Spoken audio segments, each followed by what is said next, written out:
ভারতে বেকার তরুণদের নিয়ে ককরোচ বা তেলাপোকার সঙ্গে তুলনার অভিযোগ ঘিরে যেমন বিতর্ক তৈরি হয়েছিল, এবার বাংলাদেশে পরীক্ষার্থীদের ফার্মের মুরগি বলার অভিযোগে শুরু হয়েছে নতুন আলোচনা, এসেছে নতুন আন্দোলনের উপলক্ষ।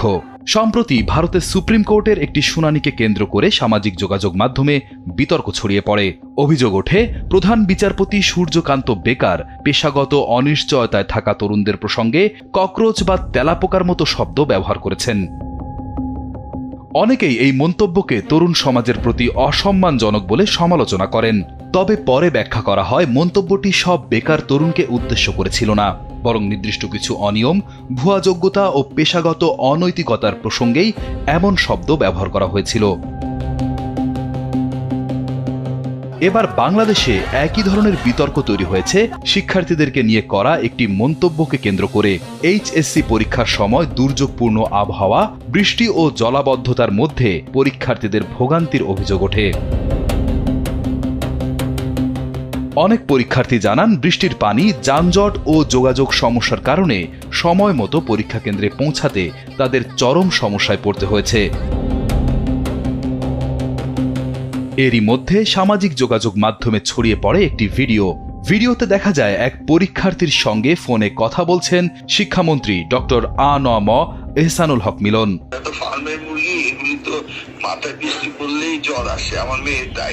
ভিডিওটি ছড়িয়ে পড়ার পর অনেক শিক্ষার্থী ও অভিভাবক এই মন্তব্যকে অবমাননাকর বলে অভিযোগ করেন। সামাজিক যোগাযোগ মাধ্যমে শুরু হয় সমালোচনা। কেউ শিক্ষামন্ত্রীর পদত্যাগের দাবিও তোলেন। তবে শিক্ষামন্ত্রীকে উদ্ধৃত করে ছাত্রদলের নাসির দাবি করেছেন, এ কথা মন্ত্রী নিজের মেয়েকে উদ্দেশ্য করে বলেছেন। ব্রয়লার মুরগির মতো উনি ওনার মেয়েকে বলেছেন, এটা উনি বলেছেন। মঙ্গলবার শিক্ষার্থীরা ঢাকা সহ দেশের বিভিন্ন স্থানে বিক্ষোভ করেন। তাদের স্লোগানের মধ্যে ছিল এক দফা এক দাবি, শিক্ষামন্ত্রীর পদত্যাগ। এছাড়া ফার্মের মুরগি মন্তব্যের প্রতিবাদেও বিভিন্ন স্লোগান দেন তারা।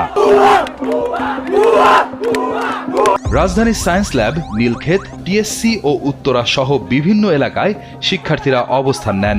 তাদের দাবি, দুর্যোগপূর্ণ পরিস্থিতিতে পরীক্ষা নেওয়ার সিদ্ধান্ত এবং শিক্ষার্থীদেরকে নিয়ে করা মন্তব্য দুটিরই জবাব দিতে হবে।